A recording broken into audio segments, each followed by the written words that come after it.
nous avons vraiment tout fait pour éviter d'en arriver à de telles extrémités.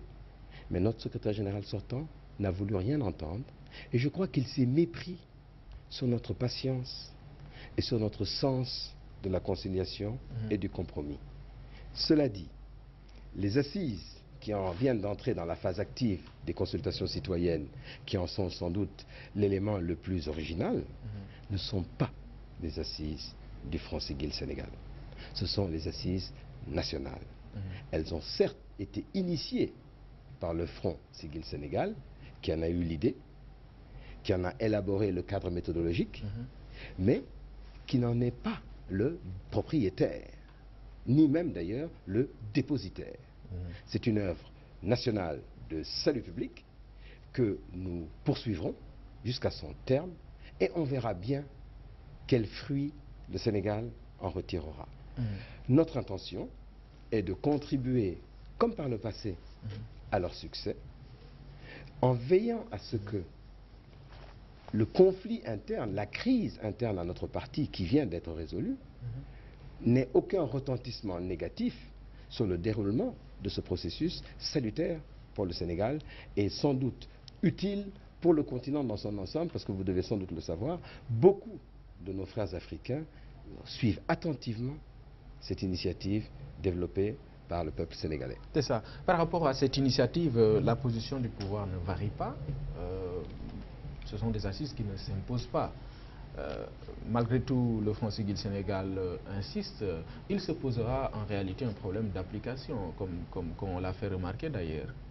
Alors, je ne crois pas, si j'en crois l'actualité, que l'attitude du pouvoir soit aussi constante que ça.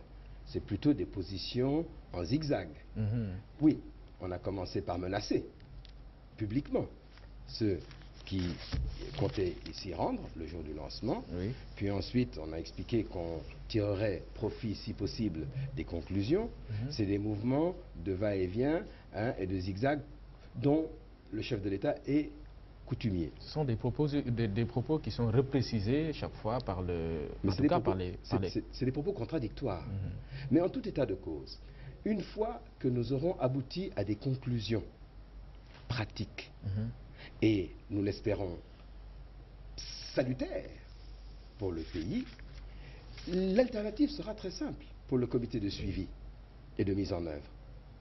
Soit le bien commun et l'intérêt national primeront sur tout, et tout gouvernement digne du nom en fera son profit, c'est-à-dire participera à la mise en œuvre, soit le régime libéral, le régime pseudo-libéral, parce qu'ils n'ont de libéraux que le nom, continuera sur sa lancée de Matei et de Moussente, ce qui est leur fort, et bien, le peuple sénégalais jugera de qui se soucie de l'intérêt national et de qui se moque du pays. D'accord. Il y a le problème de la durée de ces consultations. 6 mois, vous ne pensez pas que ça soit un peu très long par rapport à l'urgence? Nous étions partisans d'un processus plus court, mais les faits sont têtus et la réalité s'impose à tous. Et nous nous sommes rendus à l'évidence qu'il nous faudra au minimum 6 mois pour les mener à terme, parce qu'il n'est pas question de bâcler un processus d'une telle importance, d'autant que c'est l'ensemble des forces vives du pays qui contribuent de son mieux. D'accord. Quel est votre point de vue sur les dépassements budgétaires évoqués ces derniers jours? Dépassements effectués par le gouvernement. Ils sont coutumiers du fait. C'est leur tradition. Et à vrai dire, ce n'est pas nouveau dans l'histoire financière du pays. C'est simplement les proportions qui deviennent démesurées. Mais le régime libéral nous a habitués à n'être que la caricature de l'ancien régime. Mais il y a plus important que les dépassements budgétaires. Le principal responsable des dépassements budgétaires, c'est le chef de l'État lui-même. Souvenez-vous, son avion de commandement, sa réfection, qui ne devait pas coûter un seul franc au trésor public, et qui finalement, dont on avoue finalement que c'est sur un prétendu fonds routier, n'est-ce pas, qu'on a puisé les fonds. C'est parti de 7 milliards pour finalement aboutir à 11, puis 18 milliards. Mais ça n'est que le sommet visible de l'iceberg. Oui. Que font-ils de tout l'argent découlant des annulations de dettes dans le cadre du programme PPTE? C'est encore pire. Regardez ces gouffres à milliards que sont les agences, les innombrables agences, dont on a eu à dire qu'elles ne sont que des pompes afriques. La première et la pire d'entre toutes étant bien évidemment l'ANOCI. Le sommet de l'OCI est terminé, mais on les voit encore, ces agents dans les rues, régler la circulation. Qui les paye? Sur quel budget? Les manipulations financières sont l'expertise des pseudo-libéraux. D'accord. Mais quand le président lui-même lance ou demande au ministère de s'expliquer, ça, ce n'est pas un acte de gouvernance, ce n'est pas suffisant, ça ne vous satisfait pas? Non, ça ne nous satisfait pas parce que, si vous voulez, si le président peut adresser des demandes d'explication publiques à ses ministres, c'est sans doute parce qu'il a eu à leur demander de faire une prestation de serment également publique. Mais pour nous, c'est un écran de fumée pour faire croire qu'il y a un souci de bonne gestion, alors que nous sommes en présence d'un régime kleptocratique dont l'essentiel des activités vise à siphonner des fonds à des fins privées.